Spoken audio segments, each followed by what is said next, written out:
on a design page inside of the Floriani software. It's very easy to do. You can come down over here on the left hand side, and this little icon right here that says grid, if you click on it, it will bring up the grid in the background. And the grid is very helpful when you're working with designs that you really need to try to line things up and just get the visual lines.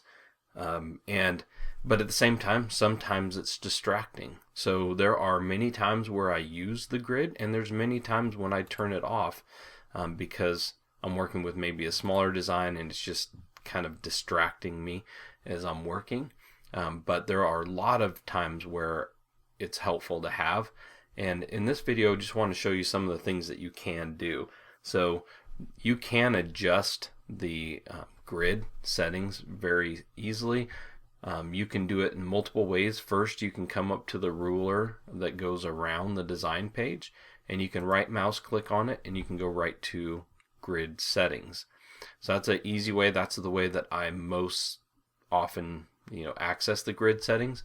The other thing that you can do is you can come up over here and you can click on the program preferences, and when you select this, you'll see that you have a grid tab in the preferences, and it goes right to it. So let's just show you. If I right click on the ruler and go to grid settings, it takes me right into that grid preferences. And that, to me, it's just a little easier, so that's where I do it, because I don't have to click on a tab. And inside of here we have spacing horizontally and vertically. Okay, so this is just the spacing for this grid. Right now it's set at 0.25. If I change this to 0.5 for just the horizontal and leave the vertical the same, notice that now it's wider than it is tall, each one of these gray grids. And then we go back into the grid settings, and I can change that to a 0.5 and a 0.5, and you'll just see there's more spacing and it makes it uniform, each grid. Let me right mouse click and go back into grid settings. Let me change this down to maybe 0.1 and hit apply, and you'll notice that there's a lot more boxes here. They're much smaller, and I am in inches, so that's my ruler around the top shows it in inches, so that's why it's bringing it up that way. The other thing to keep in mind is this purple around these boxes. Notice that that's changing at the same time as these little gray boxes here for the grid, because they work together. So if I right mouse click and I go to grid settings, you'll notice over here that it says grid major, and you'll see that this color right here is in purple. So what it's doing is it's saying every 8 lines across for horizontal and down 8 lines, it's going to put this purple grid. So I can change that as well. I could say that I want this to be every 16 and this one to be every 8, and if I hit OK, notice that those purple boxes change. So this is something that you can play with, and you can make it more or less. You can even change the color, and I'll show you why you might want to do that here in a couple minutes. But there's also the different styles that you can use for your grid. Right now the default is dashed lines, so you can see that these gray lines are dashed. You can do them as solid by clicking on the solid style. I did change this back to 8, so it's going to change the purple at the same time. But notice that now those gray lines are solid. There are times where that is very helpful if you're really needing to work with the grid, but there are the other times where it would be more of a distraction. So it's just important to know how to change it, and that's just going into the grid settings.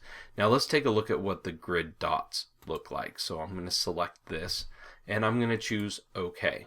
And now you can see that the purple lines go away, and now it's just a bunch of dots here. This can still be helpful. For instance, if you are working with, in the grid settings, you have the option to snap to the grid. So as you create things, it will automatically snap to those lines. but in general, you probably won't use this style very often. I like the default, the dashed lines. I find it to be less distracting, and so I'm going to go ahead and keep it at that and hit OK. Now I want to show you what can happen. I often will change the color of the background of the design. Most of the time when I'm digitizing something, I go off of the white background and I go into a gray background. And the reason is because a lot of times there's white in the design and it gets hidden into the background. But it's not very often that I have big pieces of a gray color. So I'm going to show you how to change that.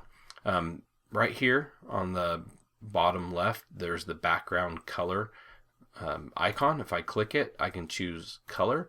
There'll be another video showing this, but I just want to come in here and select this gray color right here. This is the color that I use the most when I'm digitizing a design.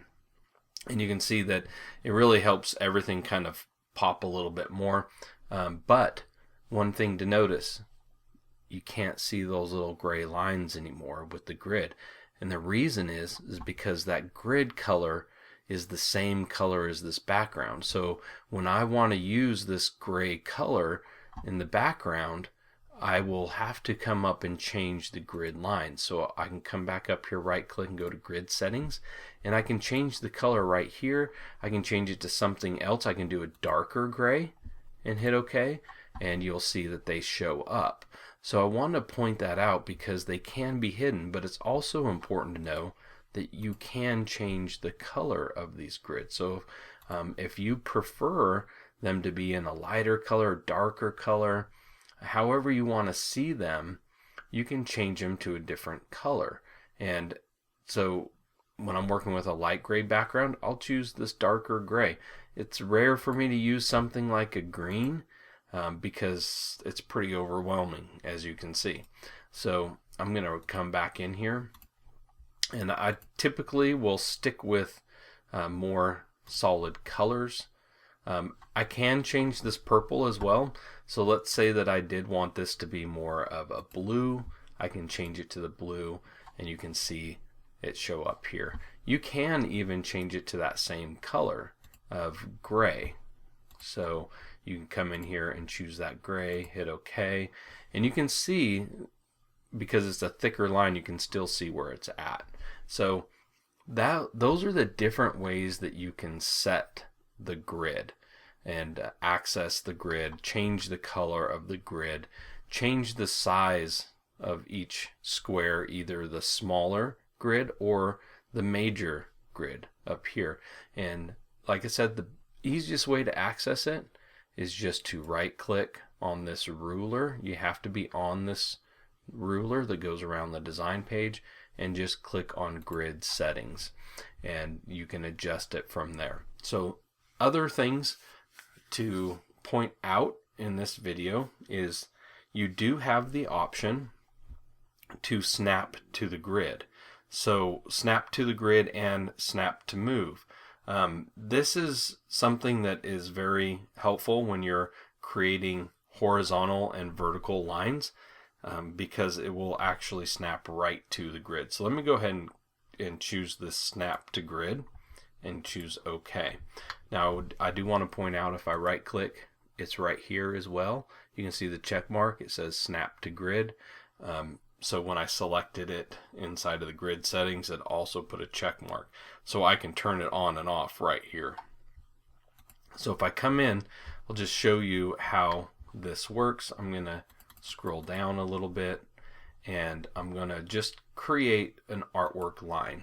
And I'm going to zoom in just a little bit so you can see what's happening here. If I click right here, notice that the point gets placed right there. So what's happening is I just have to get close to this line, and it's going to automatically snap it right to it. And the thing that's nice about this is it's creating perfectly straight lines. Now if you need to curve something, it kind of it's a little bit more limited because you are going right to an edge, but you can still curve a line as well. It's just going to snap the point to that grid. It's a very, very nice feature to use. And I hope that that helps you, because in projects, I know that I use Snap to Grid quite often when I really want to make sure I line things up very nicely. So that's how you work with the grid inside of the Floriani FTCU software. It's how you make adjustments to it. Those are the different things that you can do with it. So I hope this video was helpful and that you'll utilize some of these little tricks that I often use when I'm digitizing designs.